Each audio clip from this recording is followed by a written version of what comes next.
آخر کون ہے مفتی ابوالقاسم نعمانی جو ایشیا کے عظیم اسلامی دانشگاہ دارالعلوم دیوبند کے مہتمم ہیں؟ آئیے ذرا تفصیل سے مفتی ابوالقاسم صاحب نعمانی کی زندگی کے بارے میں جانتے ہیں۔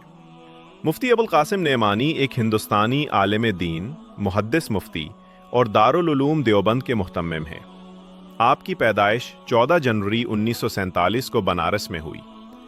آپ کی ابتدائی تعلیم والدہ اور دادا کے زیر نگرانی ہوئی۔ سن 1960 میں دارالعلوم میو سے آپ نے عربی تعلیم کا آغاز کیا۔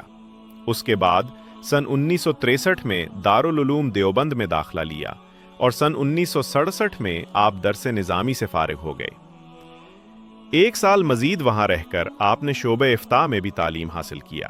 آپ کے استاذہ میں مولانا فخر الدین احمد، علامہ ابراہیم بلیاوی، مفتی محمود حسن گنگوہی اور مولانا وحید الزمان کرانوی شامل ہیں، جن سے آپ نے براہ راست فیض حاصل کیا۔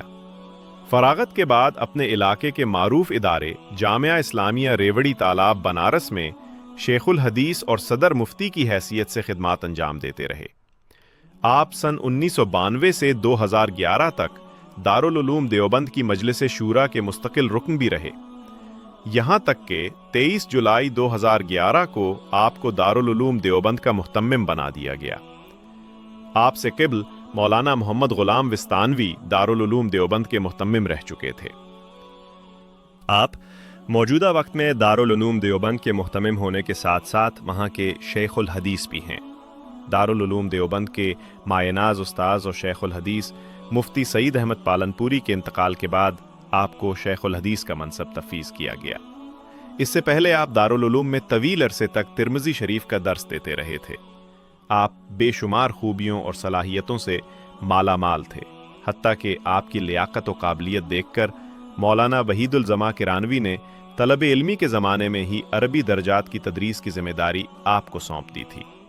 دارالعلوم دیوبند میں آپ کا درس انتہائی مقبول ہے۔ آپ کی آواز میں بلا کی لطافت و شیرینی ہے۔ آپ موجودہ عہد میں اکابر دیوبند کی یادگار ہیں۔ آپ کی ذات میں انتہائی درجے کا تواضع، انکساری اور بے نفسی پائی جاتی ہے۔ اہتمام و تدریس کی بے پناہ مشغولیتوں کے باوجود آپ ہمہ دم ملت اسلامیہ کی دینی و فکری رہنمائی کے لیے سرگرم عمل رہتے ہیں۔ ان مشغولیتوں کے ہجوم کے باعث اگرچہ آپ کے قلم سے باقاعدہ کوئی تصنیف منظر عام پر نہیں آ سکی، تاہم آپ کے شاگردوں نے آپ کے دروس و مواعظ کو قلم بند کر کے شائع کیا ہے، جن میں نمایاں نام التقریر المرضی جو سنن ترمذی کی شرح ہے، مواعظ نعمانی، مقالات نعمانی اور وضو اور نماز کی عملی مشق شامل ہیں۔ اللہ تعالیٰ سے دعا ہے کہ وہ حضرت مفتی ابوالقاسم صاحب نعمانی کو سلامت رکھے اور امت مسلمہ کو ان سے خوب استفادہ کی توفیق عنایت فرمائے۔